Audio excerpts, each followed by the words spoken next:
आज फाइनाली मैं एते दिन पर हम घर को जाउची वीडियो टी लास्ट टाइम देखो। Hello everyone welcome back to my mini blog. सकाळ मुठी उठी पड़ती गाँव थी आज सब हेल्दी ब्रेकफास्ट करी और मु अलग दिन तो सब जलखिया खाए किंतु आज रुटी फुटी खाई दी। तापर आम बाहर जाइलु बुलाबुली करने और गुपचुप नाला तो छकर आम पलू घर को। तापर गुपचुप वाला घर पर पलैसा तो आम खाई देलु। तापर खरा बेले मुझे बिरियानी और आम झील घर पहुंची जाइए आमको जलखिया कोल्ड ड्रिंक्स पानी सब सर्व माई झील जहाँ ना हूँ निखत।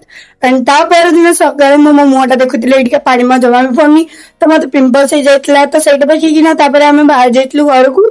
और सकाଳେ तो नुहे आम 3टा बेले ही बाहर थिलु और से मेघ उठेगा तो भल सनसेट देखा मुझे रेडी जाती देखीदी और एत भल भल व्यू गुड़ा मुझे देखी आसती जो मुझे रेकर्डिंग न करके रही पार नी तो से रेकर्डिंग करी आईटी सनसेट भी देखीदी।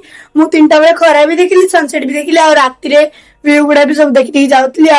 आम अलमोस्ट घर पाखक जाऊलु घर पाक गला बेलू एत सारा ट्राफिक आम बहुत लेट बाहर जल्दी लेट रे पहुंचलु। मत बुझे भी नवा पड़े आसला और आम दी जन एत दिन पर देखा तो मिसिकिना गुपचुप खावा पड़े से मन शांति आम आइसक्रीम भी खावा पाइलु और से बहुत खुशी भी होता। मुझे आइसक्रीम खाई पूरा खुशी रे मो बो देखी बोली घर को जाऊली।